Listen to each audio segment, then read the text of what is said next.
Rangkuman materi Bahasa Indonesia kelas 11 semester 1 dan 2 kurikulum Merdeka. Namun sebelum mulai, jangan lupa untuk klik like, share, dan subscribe. Bab 1 mengenalkan dan mempromosikan produk pangan lokal Indonesia. Kita mulai dengan bagian A, membaca kritis teks argumentasi.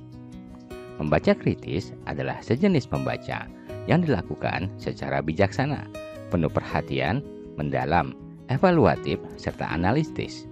Dengan membaca kritis, pembaca akan memahami lebih dalam apa yang dibacanya, sehingga akan mempunyai pemahaman yang lebih baik terhadap isi teks yang dibacanya. Oleh karena itu, dalam membaca kritis dibutuhkan kemampuan memahami makna tersirat sebuah bacaan. Untuk itu, diperlukan kemampuan berpikir dan bersikap kritis. Untuk mampu membaca kritis, syarat pertama yang harus dipenuhi adalah harus mempunyai banyak pengetahuan.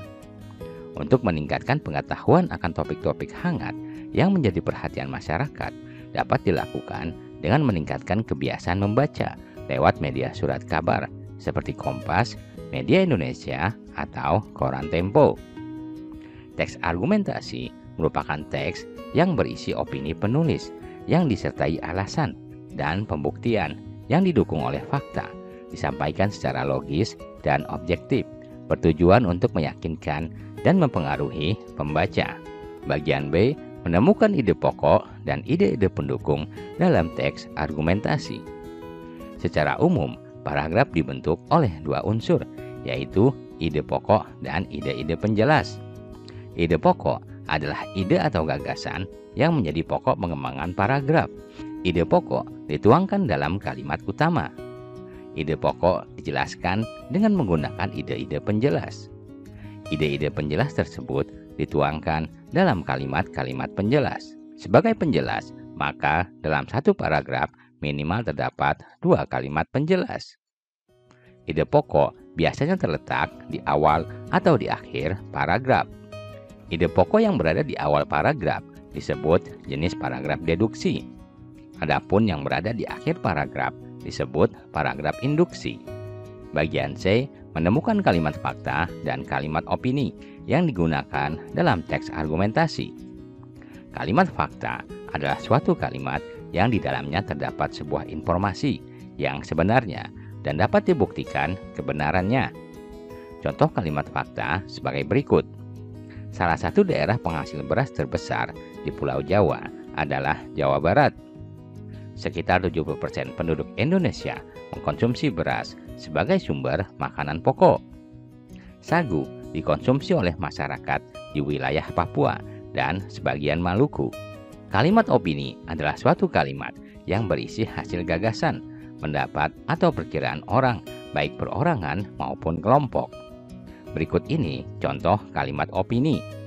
Pengembangan sagu sangat diperlukan untuk bisa menggantikan beras sebagai makanan pokok di Indonesia. Sebagian orang Jepang mulai menyukai umbi ungu sebagai makanan pokok pengganti nasi. Bagian D, menulis teks argumentasi dengan tema ketahanan pangan lokal. Teks argumentasi digunakan untuk menuangkan ide-ide atau gagasan dari penulis. Oleh karena itu, opini penulis harus didukung dengan data dan fakta yang valid. Di samping itu, dalam menulis teks argumentasi juga harus menggunakan kalimat dan paragraf yang padu. Kepaduan teks dibangun oleh kohesi dan koherensi. Kohesi adalah keserasian hubungan antar unsur dalam sebuah paragraf. Kohesi dapat berupa pengacuan, substitusi, pelesapan, penggunaan konjungsi, repetisi, sinonim, antonim, dan lain-lain. Koherensi adalah kepaduan antar gagasan di dalam suatu paragraf. Di dalam menyusun sebuah paragraf, seorang penulis harus memperhatikan kohesi dan koherensi, sehingga paragraf yang disusun tersebut memiliki kesatuan makna yang utuh. Salah satu penanda sebuah teks mempunyai hubungan yang koheren biasanya digunakan konjungsi atau kata hubung. Berikut adalah beberapa jenis kata hubung dalam bahasa Indonesia.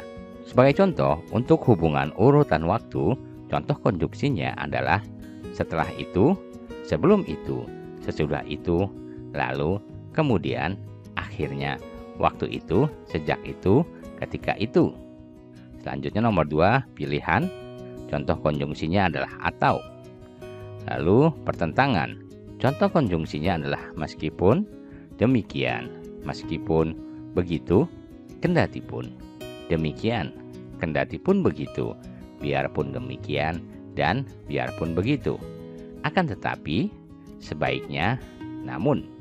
Selanjutnya untuk hubungan keserasian atau kesesuaian, contoh konjungsinya adalah demikian juga. Lalu untuk ketidakserasian atau ketidaksesuaian, contoh konjungsinya adalah padahal. Lalu untuk tambahan, contoh konjungsinya adalah pula, juga, selanjutnya, dan di samping itu. Tambahan lagi, selain itu. Lalu untuk perbandingan, contoh konjungsinya sama halnya. Berbeda dengan itu, seperti, serupa dengan itu, sejalan dengan itu. Lalu untuk sebab akibat, contoh konjungsinya akibatnya. Simpulan, contoh konjungsinya jadi.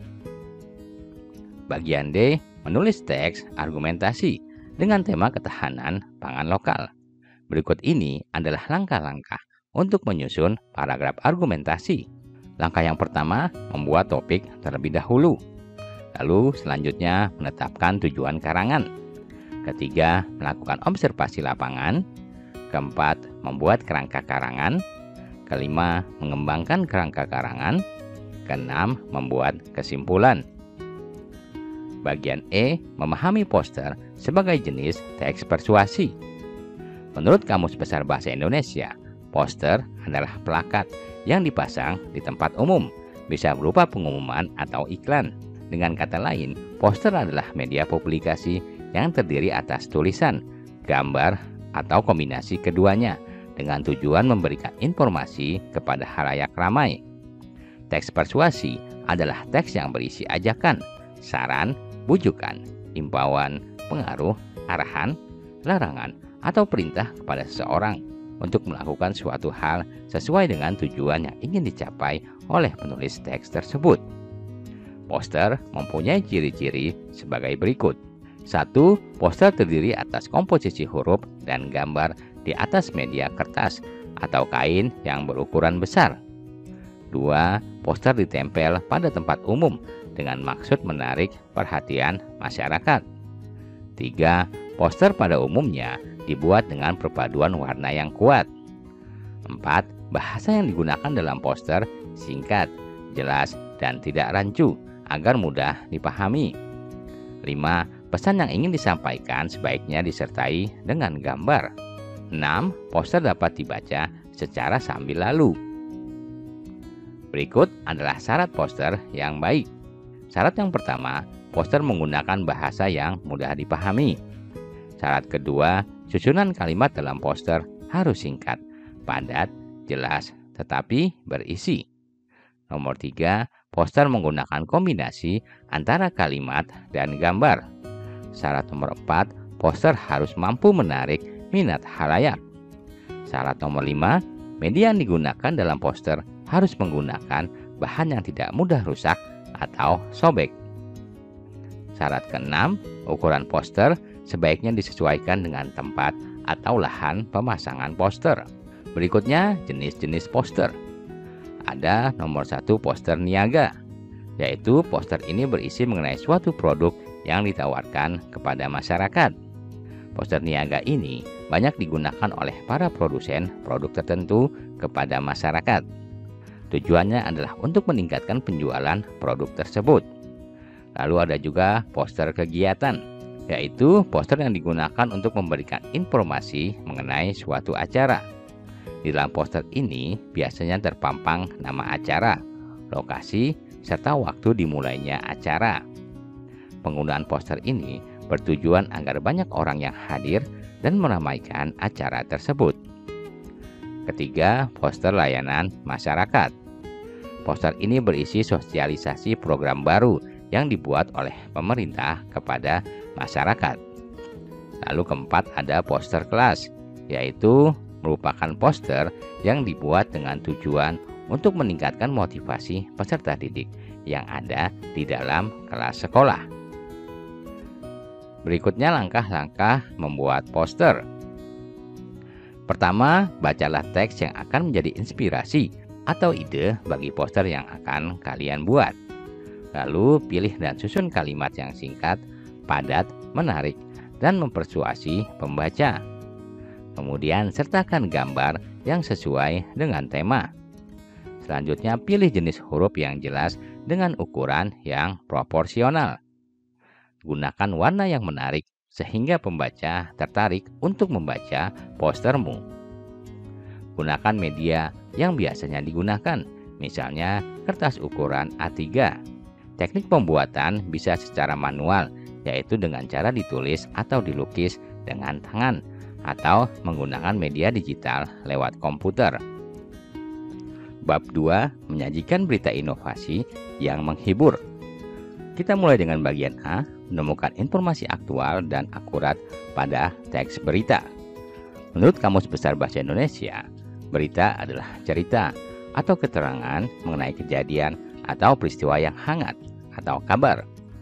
Menurut Michael, dalam bukunya Sumadiria, berita adalah laporan tercepat mengenai fakta dan opini yang menarik atau penting, atau kedua-duanya bagi sejumlah besar penduduk. Informasi yang disajikan dalam berita harus akurat, yakni mengandung data yang benar dan tepat. Periksa fakta informasi dengan cara memastikan sumber berita. Pastikan bahwa alamat situsnya adalah situs resmi atau sudah terverifikasi. Akan lebih baik jika dilakukan cek silang dengan sumber berita yang lain. Hal ini juga sebaiknya dilakukan pada sumber berita non-situs. Informasi yang disajikan dalam berita harus akurat. Kebiasaan melakukan cek silang akan menumbuhkan kemampuan literasi digital agar mampu menjadi pemirsa informasi secara berimbang. Berita juga mengandung informasi yang aktual. Menurut Kamus Besar Bahasa Indonesia, aktual adalah baru saja terjadi atau hangat. Definisi lain, aktual adalah mengandung unsur kebaruan, menunjuk kepada peristiwa yang benar-benar baru terjadi atau sedang terjadi. Berita yang hangat akan disajikan oleh lebih dari satu media massa, baik situs maupun non-situs, misalnya surat kabar. Oleh karena itu, cek silang juga selayaknya dilakukan pada informasi dari sumber non-situs seperti surat kabar. Bagian B, mengenali struktur dan unsur teks berita. Teks berita disusun dengan pola piramida terbalik yang terdiri atas 3 bagian utama, yakni kepala berita, leher berita, dan tubuh berita. Uraian lebih panjang tetapi kurang penting akan ditambahkan di bagian kaki berita. Susunan yang standar seperti ini akan memudahkan penyunting atau editor melakukan pemotongan berita saat terjadi keterbatasan ruang pada halaman media atau waktu siaran. Penyunting akan memotong isi berita dari paragraf terbawah. Bagian pembuka berita yang biasa disebut teras berita disebut juga kepala berita, dan berdasarkan isinya berita, unsur-unsur yang meliputi apa, di mana, kapan, siapa, dan mengapa. Leher berita merupakan kelanjutan kepala berita yang berisi informasi lengkap bagaimana proses kejadian atau peristiwa itu. Keenam unsur ini disebut adik Simba, yaitu apa, di mana, kapan, siapa, mengapa, dan bagaimana. Pada tubuh berita terdapat penjabaran yang lebih terperinci dari gagasan yang terdapat pada bagian-bagian sebelumnya. Akhir berita disebut juga ekor berita, berisi kesimpulan dari peristiwa atau dari narasumber. Bagian C, memahami penyajian teks berita dalam bentuk vlog. Vlog berarti video blog, yaitu video yang menampilkan peristiwa sehari-hari yang sedang dialami oleh naravlog tersebut. Vlog ini dapat disajikan dengan mengunggah video yang menampilkan naravlog saat sedang berbicara secara langsung di depan kamera. Kejadian yang direkam itu berupa kegiatan saat sedang jalan-jalan, bermain game, atau mengadakan suatu tutorial, dan sebagainya. Ciri vlog berita adalah sebagai berikut. 1. Mempunyai isi konten yang menghibur dan mendidik. 2. Gambar yang ditampilkan jernih dan mampu mendukung informasi yang ingin ditampilkan dalam vlog. Audio yang ditampilkan juga jernih sehingga terdengar jelas oleh pemirsa. Naravlog mampu menyampaikan informasi dengan bahasa yang baik, sikap yang baik, serta komunikatif. Berikut ini faktor-faktor yang perlu diperhatikan saat membuat vlog. Faktor yang pertama adalah pemilihan tema. Vlog dapat memberikan informasi yang bermanfaat bagi masyarakat dengan penyampaian yang menghibur. Kedua, penggunaan gambar yang jernih dan sesuai. Penampilan gambar adalah faktor penting karena vlog mengutamakan penampilan gambar. Pengambilan gambar dengan proporsional dan jernih sangat mendukung informasi yang disampaikan dalam vlog. Ketiga, penggunaan audio yang jelas dan jernih. Audio yang jernih dan jelas mendukung penyampaian pesan atau isi berita dengan baik. Keempat, kemampuan berbicara. Seorang naravlog atau vlogger perlu melatih kemampuan berbicara. Kemampuan berbicara harus didukung oleh penggunaan bahasa baku, kalimat yang tepat, intonasi, dan artikulasi saat membawakan teks. Kita lanjut ke bagian D, proyek membuat vlog. Berikut ini langkah-langkah membuat vlog. 1. Merencanakan ide konten video tersebut. Lakukan curah gagasan atau brainstorming. Lalu, buatlah perincian isi teks dan gambar yang diperlukan agar video yang dibuat menarik, baik itu dari alur maupun kreativitas penyuntingan. Lalu selanjutnya, menyiapkan peralatan. Tidak banyak dibutuhkan peralatan untuk membuat sebuah vlog. Pada zaman yang sudah serba maju ini, kita bisa membuat vlog hanya dengan ponsel saja. Namun, kamera ponsel tersebut haruslah berkualitas cukup baik. Agar kualitas video semakin bagus, sebaiknya gunakan beberapa alat tambahan seperti tripod, stabilizer, dan mikrofon. Langkah ketiga, melakukan pengambilan gambar, penyuntingan, dan mengunggah video.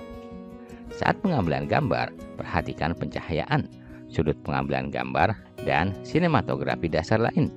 Hal-hal kecil tersebut akan membuat video terlihat lebih elegan dan menarik. Saat penyuntingan, gunakan berbagai perangkat lunak atau software yang mudah digunakan, baik dari aplikasi Windows maupun Mac. Sebelum mengunggah ke akun YouTube, lengkapi dengan judul, deskripsi video, dan gambar simbol video atau thumbnail yang menarik perhatian. Pemberian tanda pagar tertentu juga akan sangat membantu para calon penonton menemukan video yang diunggah. Lalu yang terakhir adalah mempromosikan video. Mempromosikan karya video yang telah dibuat juga tak kalah penting. Sebarkan informasi tautan video yang telah diunggah lewat akun media sosial yang dimiliki agar video tersebut dilihat oleh banyak orang.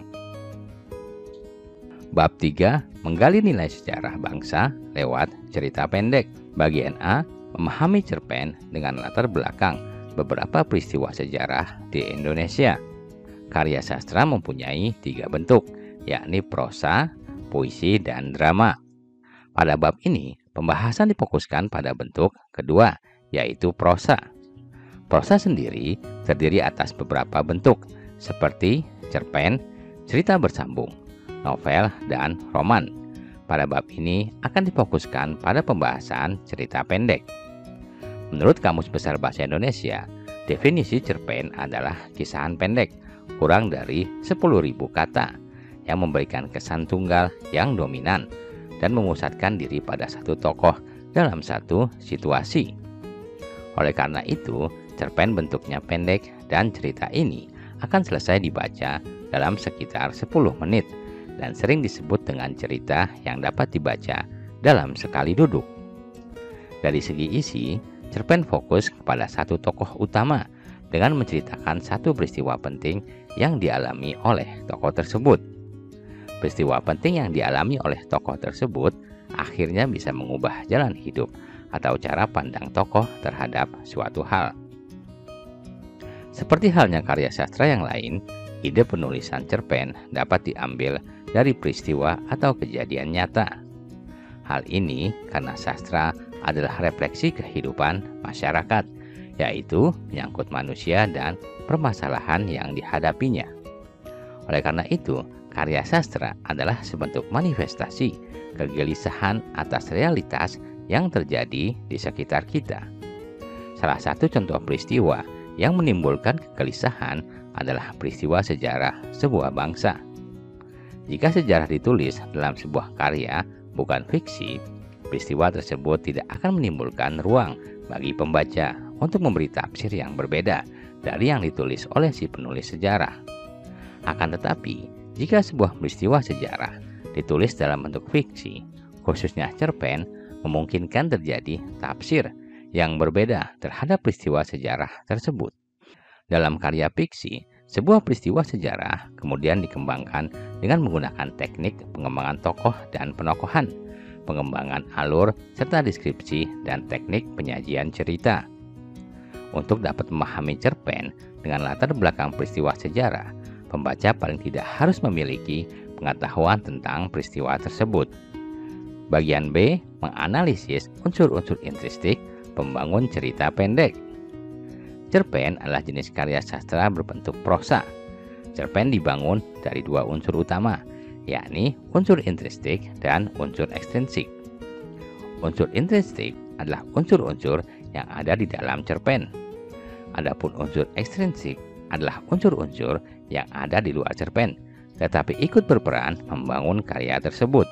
Pada bagian ini, kita akan fokus pada unsur-unsur intrinsik berikut ini, yaitu tema adalah gagasan utama suatu cerita. Tema dapat ditemukan dengan melihat pikiran-pikiran pokok dari cerpen tersebut. Tokoh utama adalah tokoh yang ditampilkan secara terus-menerus atau paling sering dibicarakan.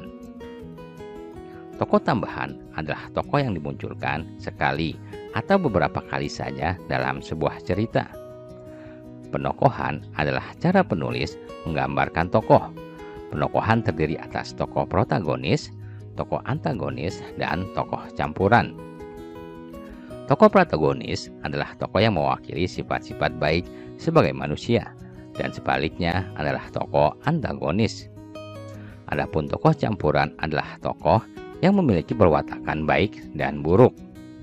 Sudut pandang pencerita yaitu kedudukan penulis dalam cerita. Sudut pandang pencerita dibagi menjadi dua jenis, yaitu sudut pandang orang pertama dan sudut pandang orang ketiga. Alur cerita sering pula disebut plot. Alur cerita berisi rangkaian peristiwa yang memperlihatkan sebuah hubungan sebab akibat. Terdapat 5 tahap alur, yaitu tahap pengenalan, tahap kemunculan konflik, tahap konflik memuncak, tahap konflik menurun, dan tahap penyelesaian. Latar adalah segala keterangan, petunjuk, dan acuan yang berkaitan dengan tempat, waktu, dan suasana terjadinya suatu peristiwa dalam karya sastra. Gaya bahasa adalah bagaimana pengarang menggunakan bahasa yang tepat sehingga bisa menampilkan suasana seperti sedih, gembira, menyeramkan, romantis, atau suasana penuh sindiran. Penggunaan bahasa yang tepat akan mendukung jalan cerita. Amanat adalah pesan yang ingin disampaikan oleh pengarang kepada pembaca. Amanat biasanya disampaikan oleh penulis secara tersirat. Bagian C, mengidentifikasi dan mengaplikasikan nilai-nilai kehidupan dalam cerita pendek.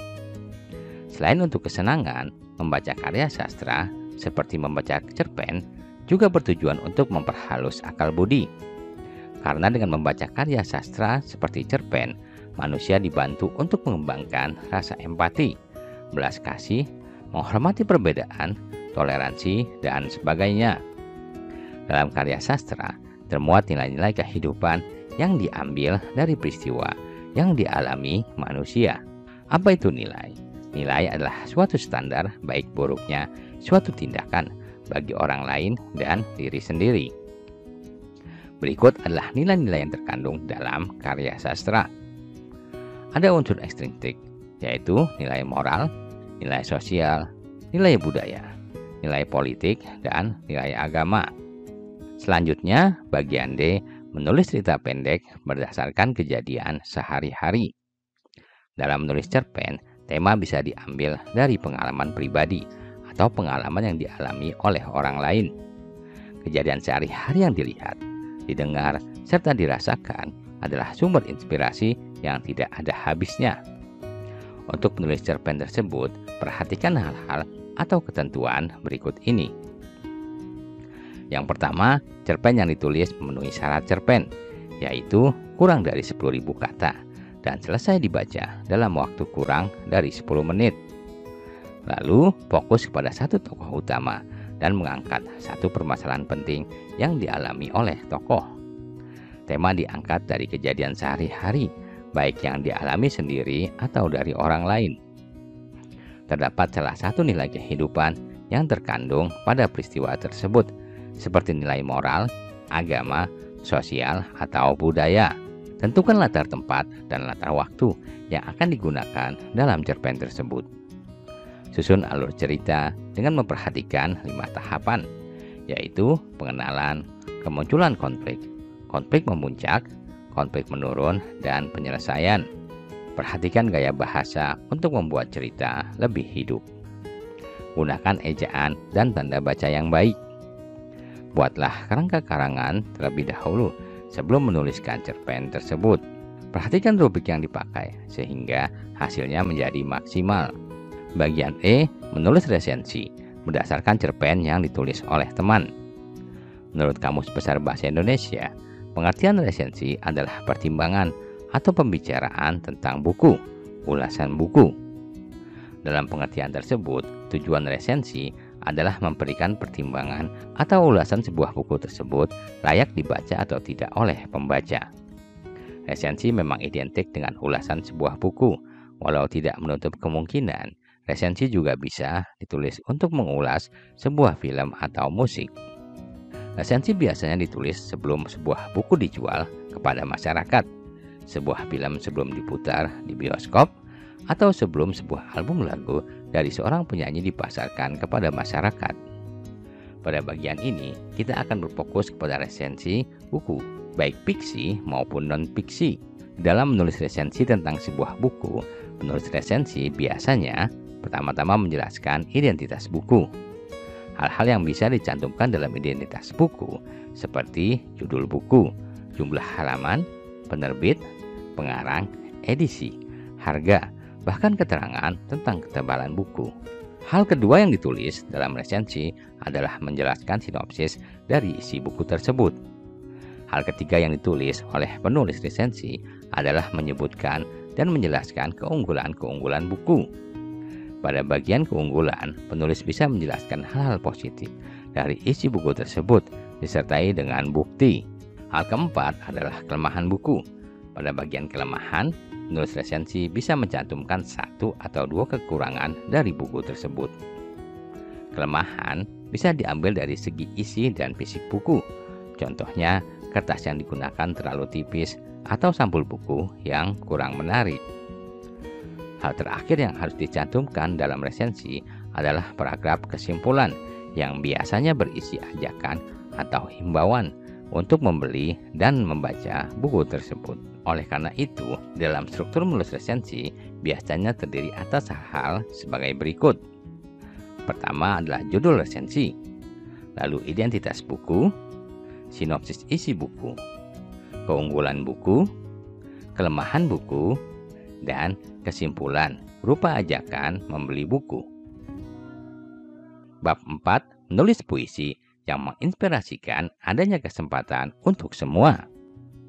Kita mulai dengan bagian A, menemukan tema dan pesan dalam cerpen yang menginspirasikan penggubahan puisi. Puisi adalah suatu karya sastra dengan kalimat-kalimat indah yang cenderung mempunyai makna konotatif. Inspirasi untuk mengubah sebuah puisi dapat diambil dari berbagai tempat, kejadian, atau bahkan dari bentuk karya sastra lain. Salah satunya adalah cerpen. Langkah membuat puisi diawali dengan menentukan tema. Menurut Gasong, tema adalah pokok persoalan yang ingin disampaikan oleh penyair. Sedangkan amanat atau pesan adalah nilai-nilai yang berkaitan dengan pokok persoalan yang ingin disampaikan oleh penyair. Tema dan pesan di dalam sebuah puisi tidak selalu disampaikan secara jelas. Berikut langkah-langkah untuk mentransformasi cerpen menjadi puisi. 1. Baca cerpen yang ingin ditransformasi menjadi puisi. 2. Pahami tema dan pesan dari penulis. 3. Berilah tanda garis bawah dengan pena atau alat tulis lain, misalnya dengan stabilo, pada gagasan-gagasan penulis. Selanjutnya, kita mengenal unsur-unsur puisi. Herman J. Waluyo menyatakan bahwa unsur fisik atau lahir puisi dapat ditelaah satu persatu. Struktur lahir terdiri atas diksi, pengimajian, kata konkret, bahasa figuratif, persifikasi, dan tata wajah. Persifikasi puisi berkaitan dengan rima, ritme, dan metrum. Pantun dan syair terikat rima, jumlah baris, dan bait. Pantun dan syair termasuk puisi lama. Puisi modern tidak terikat rima, bait, dan baris, sehingga disebut puisi bebas. Baik puisi lama maupun puisi modern mempunyai kesamaan struktur batin, yaitu pada tema, nada, rasa, dan tujuan atau pesan. Menulis puisi berdasarkan cerpen. Puisi adalah karya sastra dengan pilihan kalimat yang padat dan berbahasa indah. Menurut Richard, struktur batin puisi ada 4, yakni tema, perasaan penyair, nada atau sikap penyair terhadap pembaca, dan amanat atau tujuan atau pesan. Untuk menulis karya sastra puisi, perlu dipahami langkah-langkah sebagai berikut. Pertama, menentukan tema. Kedua, membangun rasa dengan memaksimalkan imajinasi menggunakan panca indera saat menyusunnya. 3. Menciptakan nada dengan pemilihan gaya bahasa indah melalui diksi dan majas. Serta keempat, menyisipkan tujuan atau pesan dengan ungkapan yang indah dan memikat. Selanjutnya, mempersiapkan musikalisasi puisi. Musikalisasi puisi menggabungkan musik dengan puisi. Tambahan komponen musik pada pembawaan puisi akan membantu para penikmat puisi. Musik dapat memperkuat imaji auditif. Musik juga dapat memperkuat unsur nada dan suasana pada puisi, yang akhirnya dapat membantu penikmat puisi memahami perasaan penyair. Tentu saja, hal ini membuat puisi lebih dapat dinikmati, dipahami, maupun diapresiasi. Secara garis besar, langkah-langkah yang harus dilakukan adalah 1.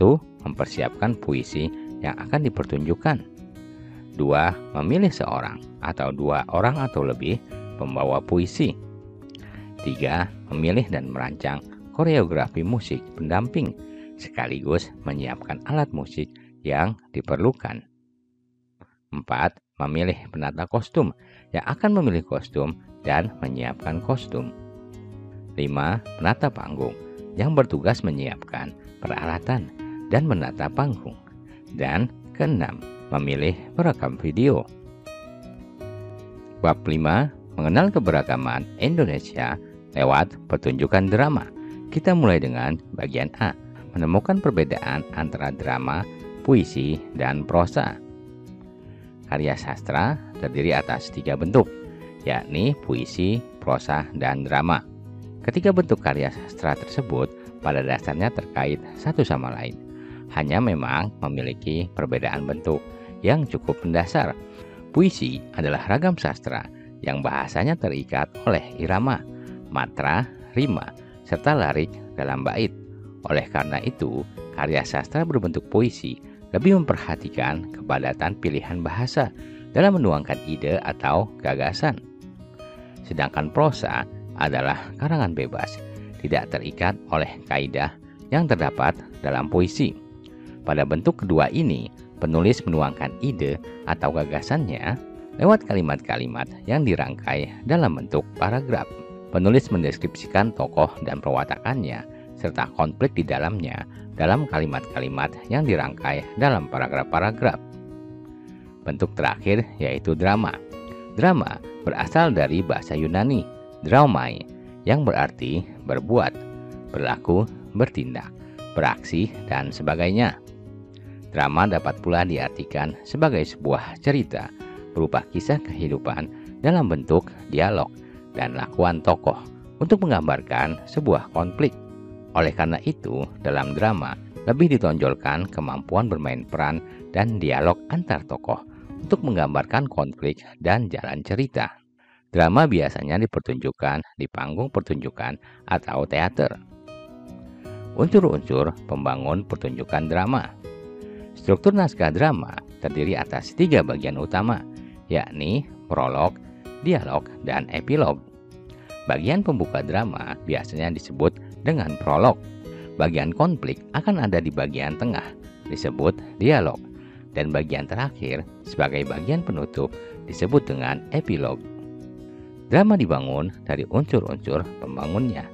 Unsur-unsur pembangun sebuah pertunjukan drama adalah tokoh dan perwatakannya, tema, amanat, latar cerita, dan alur cerita. Unsur-unsur pembangun pertunjukan drama tidak terlalu berbeda dengan unsur-unsur pembangun karya prosa. Hal yang berbeda antara unsur pembangun pertunjukan drama dan karya prosa adalah pertunjukan drama lebih menekankan penggunaan lakuan para tokoh dan dialog antar tokoh untuk menjelaskan jalan cerita. Menulis naskah drama berdasarkan cerita pendek. Hal paling pokok yang harus diperhatikan dalam menyadur sebuah karya prosa ke dalam naskah drama adalah membaca dan memahami karya yang akan disadur dengan baik. Setelah hal utama itu dilakukan, langkah selanjutnya adalah mengidentifikasi tokoh-tokoh yang terlibat dan karakternya, dialog antar tokoh, lakuan para tokoh, tempat dan suasana adegan tersebut berlangsung, pergantian babak atau scene, dan sebagainya. Setelah memahami teks yang akan digubah dan proses identifikasi unsur-unsur pembangunan cerita dilakukan dengan baik oleh penulis naskah, langkah selanjutnya adalah mulai menulis naskah drama. Naskah drama harus ditulis sejelas mungkin karena inilah yang akan dipakai sebagai pegangan utama oleh sutradara, para pemeran, dan para kru dalam mempersiapkan pertunjukan. Adapun hal-hal utama yang ada dalam naskah drama adalah tokoh, dialog antar tokoh, keterangan lakuan ditulis dalam tanda kurung, keterangan latar tempat yang dituangkan dalam pengaturan tata panggung, keterangan suara atau musik pendukung untuk membantu menggambarkan latar suasana, keterangan tata lampu atau lighting juga untuk menggambarkan latar suasana, dan keterangan kostum dan rias wajah yang dikenakan oleh para pemain. Selanjutnya, mempersiapkan pertunjukan drama dengan tema tertentu. Pertunjukan akan terrealisasikan dengan baik bila pertunjukan drama dipersiapkan dengan baik. Paling tidak mengikuti langkah-langkah sebagai berikut.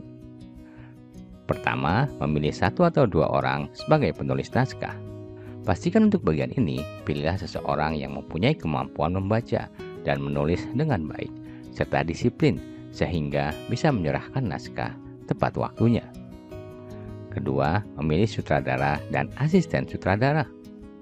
Untuk menjadi sutradara dan asisten sutradara, pilihlah seseorang yang mempunyai jiwa kepemimpinan yang baik, karena dialah yang akan memimpin seluruh proses dari persiapan dan nanti saat pelaksanaan pertunjukan yang melibatkan banyak orang.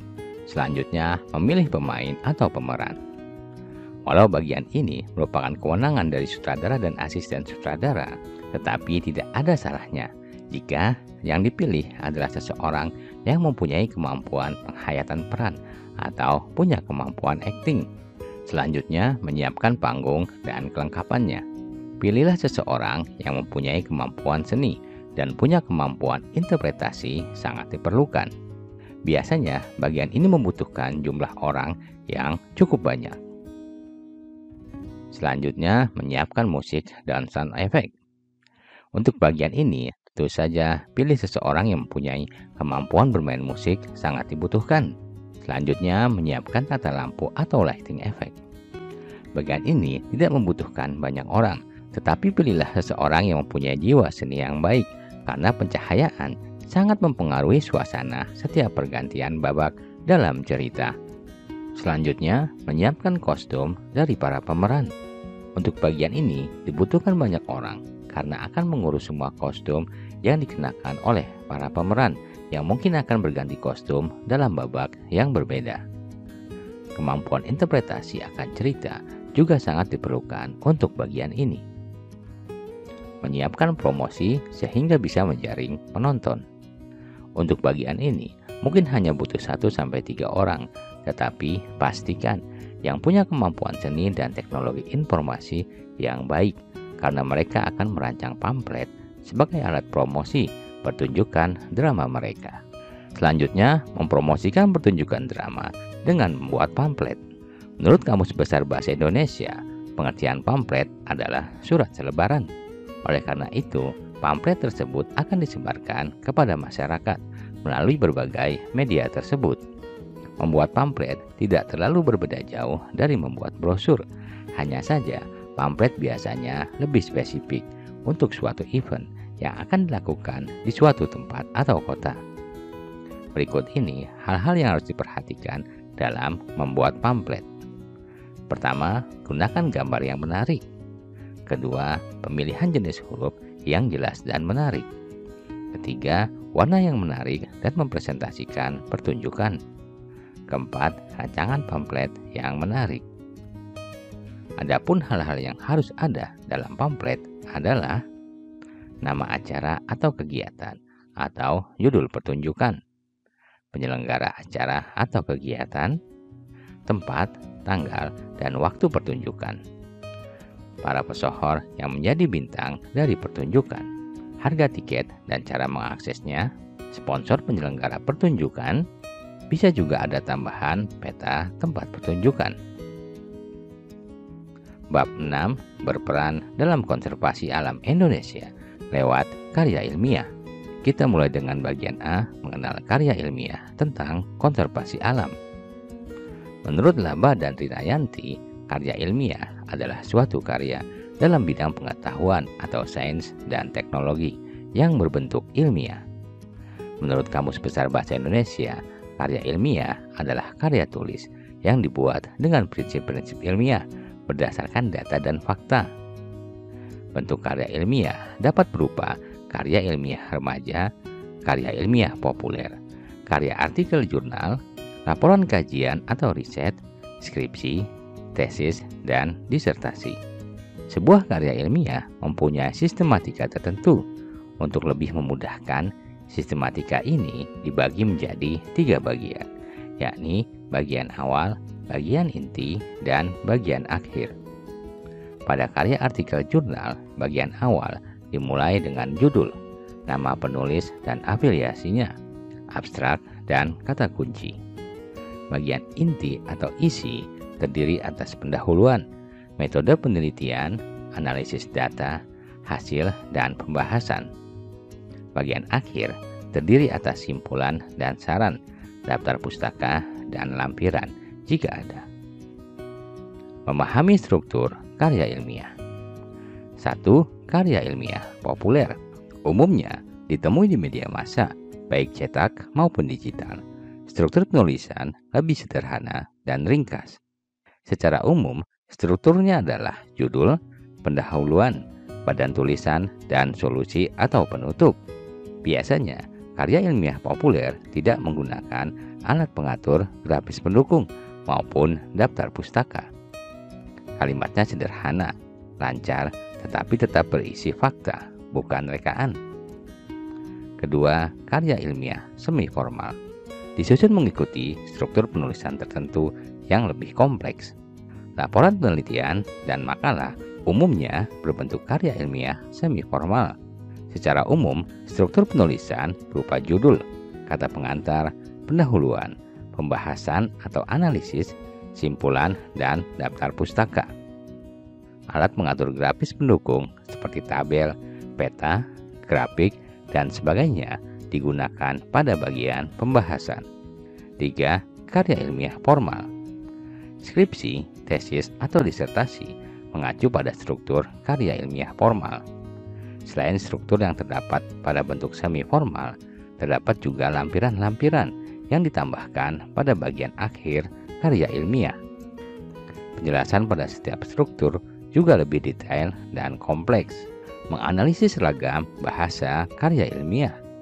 Ragam bahasa yang digunakan dalam karya tulis ilmiah adalah ragam bahasa ilmiah atau disebut juga bahasa standar. Dalam Laba dan Rinayanti, Chir memaparkan bahwa ciri-ciri bahasa yang digunakan dalam karya ilmiah bersifat lugas, mematuhi kaidah-kaidah gramatika, dan bebas dari ketaksaan, yakni tidak bersifat ambigu. Oleh karena itu, karya ilmiah memerlukan ragam bahasa yang objektif, reproduktif, dan menggunakan kata yang bermakna denotasi. 1. Objektif. Dalam Kamus Besar Bahasa Indonesia dijelaskan bahwa objektif adalah mengenai keadaan yang sebenarnya tanpa dipengaruhi pendapat atau pandangan pribadi. Menurut Laba dan Rinayanti, objektif artinya setiap pernyataan ilmiah dalam karyanya harus didasarkan kepada data dan fakta. Dalam mempertahankan objektivitas karya ilmiah, diantaranya ditandai dengan penggunaan kalimat pasif. Kata ganti yang digunakan adalah kata ganti yang menunjukkan orang tersebut sebagai pelaku kegiatan, misalnya peneliti, bukan aku, kamu, atau ia. 2. Reproduktif. Pengertian informasi yang dibaca pembaca harus benar-benar sama dengan pengertian yang disampaikan penulis. 3. Bermakna denotatif. Makna denotatif adalah makna yang sesuai konsep asalnya, tanpa penambahan makna berdasarkan perasaan pembaca. Menurut Laba dan Rinayanti, denotatif berlawanan dengan konotatif. Perhatikan contoh perbedaan makna denotatif dan makna konotatif pada kalimat-kalimat berikut. A. Orang utan memilih buah yang manis sebagai sumber pakan. Kata manis pada kalimat di atas mempunyai makna rasa manis seperti gula. B. Anak orang utan itu duduk di dahan dengan manis. Kata manis pada kalimat di atas mempunyai makna menyenangkan, tidak ribut. Makna konotasi adalah makna yang telah mengalami penambahan, baik pikiran maupun perasaan orang yang membacanya. Selanjutnya, menulis karya ilmiah. Secara umum, artikel karya ilmiah terdiri atas 3 bagian berikut. 1. Bagian awal, yaitu judul, nama penulis, dan afiliasinya, abstrak, dan kata kunci. 2. Bagian isi, pendahuluan, metode penelitian, analisis data, hasil, dan pembahasan. 3. Bagian akhir, berisi simpulan dan saran, daftar pustaka, dan lampiran jika ada. Karya tulis ilmiah perlu dipersiapkan secara baik agar dapat memenuhi kaidah penulisan karya ilmiah. Berikut langkah-langkah untuk menulis karya tulis ilmiah. 1. Menentukan topik. Sebelum menulis karya ilmiah, penentuan topik perlu dilakukan. Penentuan topik akan menentukan penentuan masalah yang akan diangkat sebagai karya ilmiah. 2. Menentukan tema. Tema akan mengerucutkan permasalahan dan memberikan batasan akan ruang lingkup dari topik yang telah ditentukan. 3. Menyusun kerangka tulisan. Agar tulisan yang dihasilkan dapat tersusun dengan rapi, urut atau teratur, dan sistematis, perlu dilakukan penyusunan kerangka tulisan. Kerangka tulisan akan sangat membantu penulis untuk fokus pada pengumpulan materi maupun penelusuran sumber-sumber rujukan yang sesuai untuk pengembangan tulisan. 4. Mengumpulkan materi tulisan.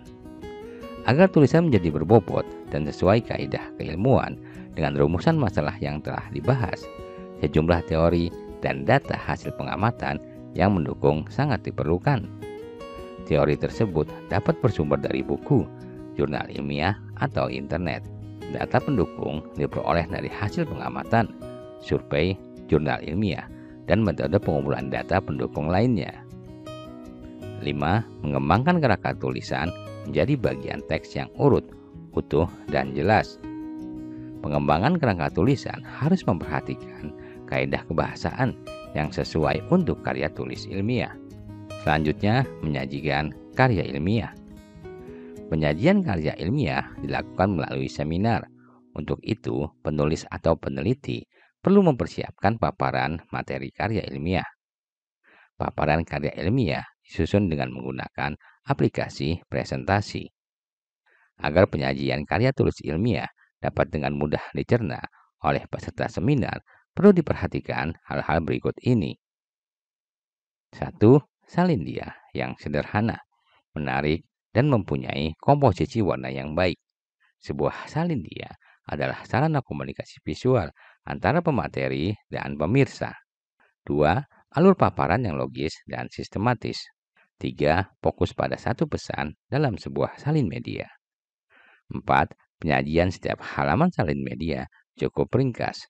Pesan di dalam salin media harus dapat dibaca oleh pemirsa yang duduk di bangku paling belakang. Susunlah kalimat atau frasa yang ringkas dengan ukuran font yang sesuai. 5. Mengatur jumlah salin dia agar durasi paparan tidak melebihi waktu yang disediakan. Durasi untuk penyajian paparan kurang lebih 30 menit. 6. Paparan sesuai kaidah penyajian karya ilmiah, sistematika, dan bahasa yang baku.